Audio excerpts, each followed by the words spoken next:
Olá, seja bem-vindo para mais um Evangelho. Que a paz e a luz de Jesus nos envolvam hoje e sempre. Hoje trouxemos um tema bem interessante, um tema que retiramos da carta de João, capítulo 11, versículos 25 e 26. E palavras de Jesus, né? Quem crê em mim, ainda que esteja morto, viverá. E todo aquele que vive e crê em mim nunca morrerá. E nós vamos falar hoje sobre a imortalidade.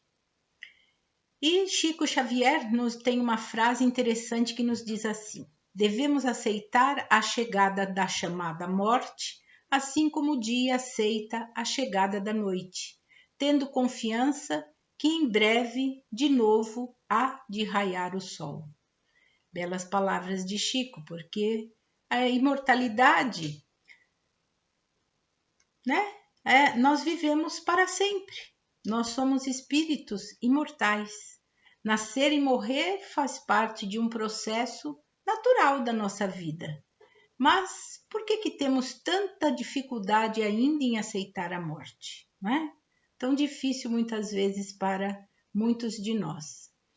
Agora, a morte para nós espíritas é simplesmente uma mudança de plano, é natural, e isto é do plano terreno para o plano espiritual. E por que ter tanto medo? Falta de fé, talvez? Simplesmente medo, não é? De encarar o desconhecido, porque não conhecemos. Mas todas as noites nós partimos para o plano espiritual. Então, por que a dificuldade, não é? É acreditar em Deus realmente, que a vida continua, só que uma forma diferente. E este é um dos motivos pelos quais a doutrina espírita é chamada também de consoladora, porque ela nos conforta, ela nos explica que existe essa mudança do plano terreno para o plano espiritual. E esta crença nos dá a certeza de que continuamos vivos e a certeza do reencontro com as pessoas que amamos e que já partiram antes de nós. Na própria Bíblia tem várias passagens de aparições de espíritos e que é natural, não é? Que os profetas mesmos viam, conversavam com os espíritos que já tinham partido, isso de uma forma muito natural, não é? Na passagem da transfiguração de Jesus, Jesus mesmo, o encontro de Jesus com Moisés e Elias, que já tinham partido, e Pedro os viu, né? Estava lá e viu e relatou, e já não pertenciam, e eles já não pertenciam mais a esse mundo, né? Céu e inferno não existem. O que existe é um lugar onde reparamos os nossos erros, que é aqui no plano terreno, não é? Na Terra. E um lugar aonde vamos quando nos desligamos da matéria, o plano espiritual. Aqui nós deixamos o nosso corpo físico e a nossa vida continua, só que de outra forma, como espíritos. Dia 2 de novembro foi decretado como Dia dos Mortos ou Finados. Mas todos os dias partem irmãos para o plano espiritual. Então, a morte é como um ladrão. Ninguém sabe como e quando virá. Não é? Jesus mesmo deu aquela passagem, não é? Louco, esta noite pedirei tua alma. Então, normal, não é? Uma passagem normal, não sabemos o dia e nem a hora que vamos. Ainda bem, não é?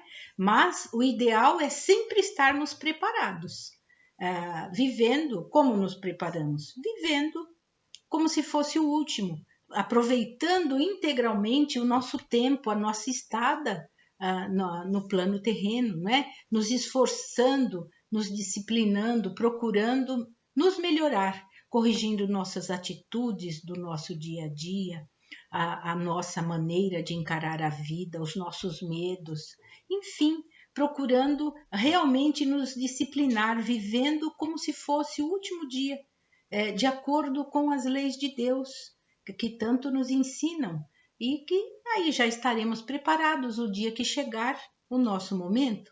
porque de todos nós vai chegar esse momento, não é? E principalmente nos preparar nos aspectos morais, transformar nossas atitudes, vícios, tendências em virtudes. É isso que viemos aqui fazer, não é?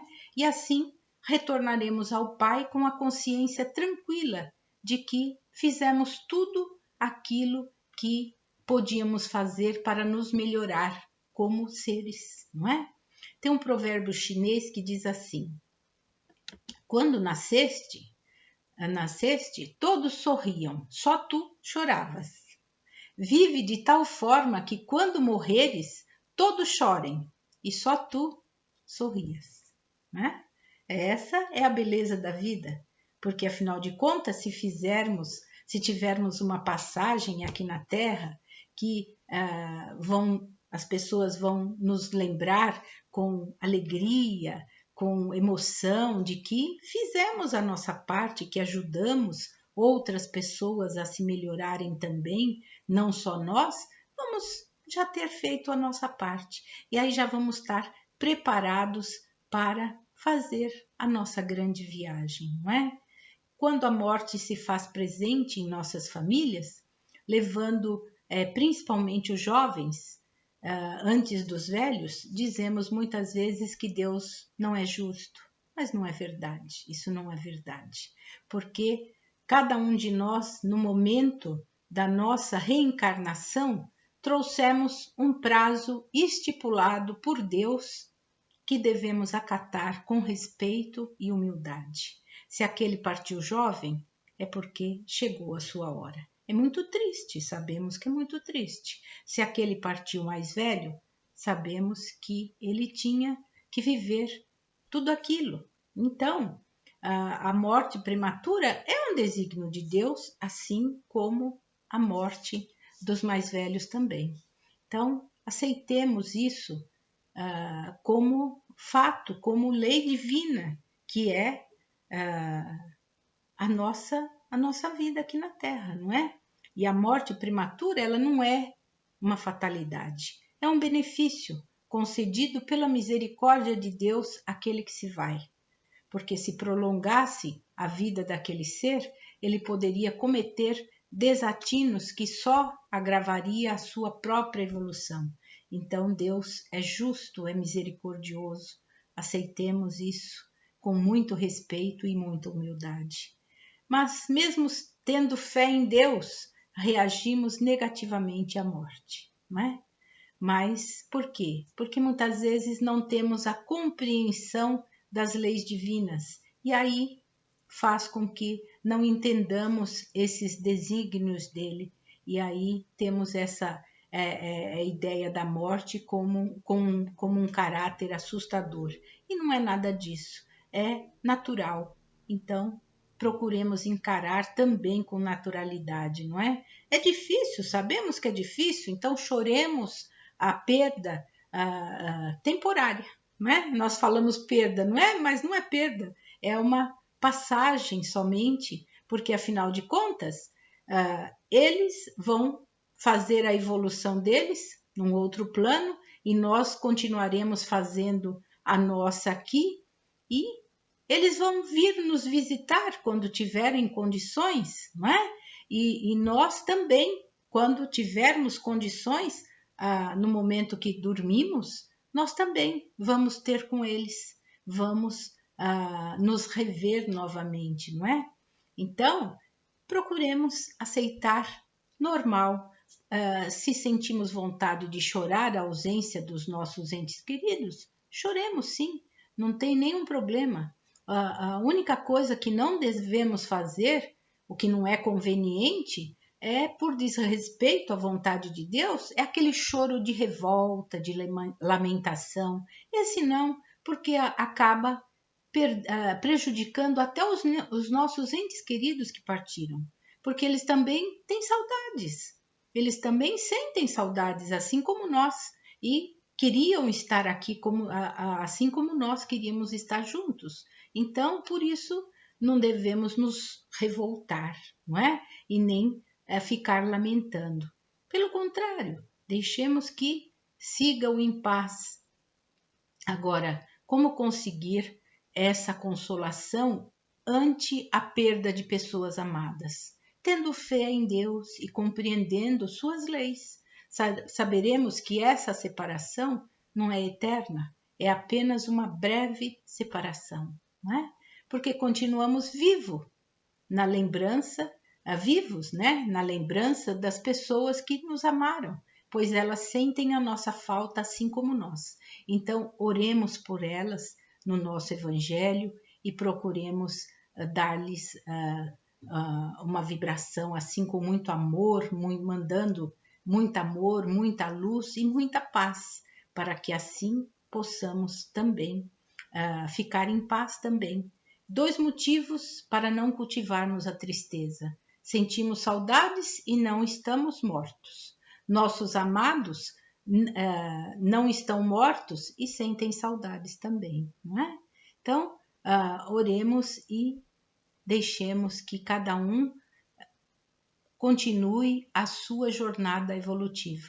Um no plano espiritual e o outro no plano físico, não é? Porque afinal das contas somos viajantes das vidas sucessivas, na busca do nosso aperfeiçoamento, da nossa melhora moral.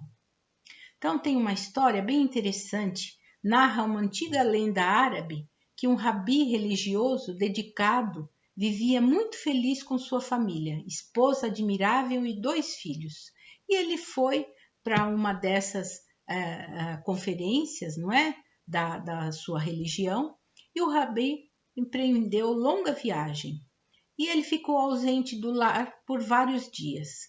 Quando retornou, a sua mulher tinha uma notícia nada boa para dar a ele, né? Porque nesses dias aconteceu um acidente e os seus 2 filhos partiram para a pátria espiritual.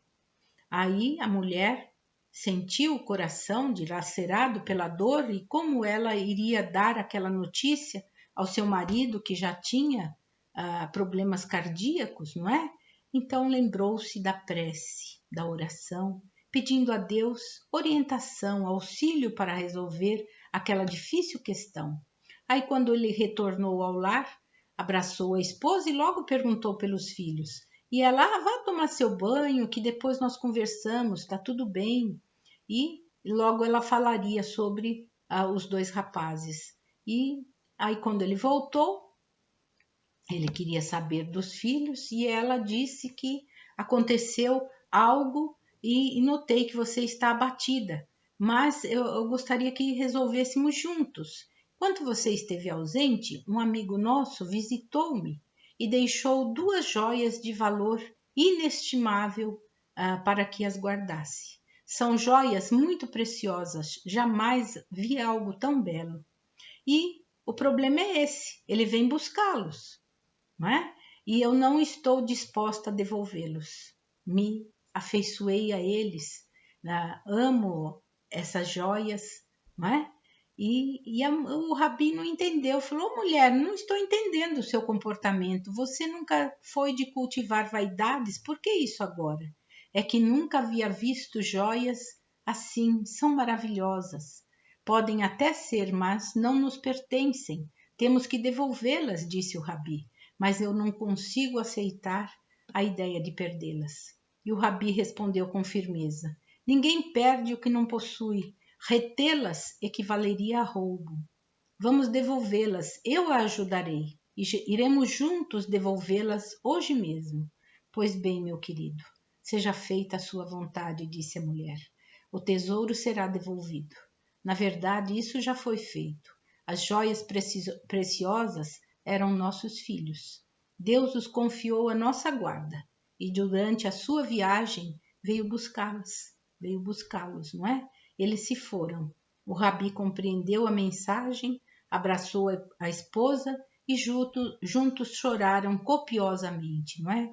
Mas sem revolta nem desespero, porque os filhos são quais joias preciosas que o Criador nos confia, a fim de que os ajudemos a burilar-se. Não percamos a oportunidade de auxiliá-los no cultivo das mais nobres virtudes. Assim, quando tivermos que devolvê-las a Deus, que possam estar ainda mais belos e valiosos. Obrigada por assistir. Divulgue este vídeo para que mais pessoas possam se beneficiar do Evangelho de Jesus. Que Jesus abençoe você e toda a sua família. Muita paz.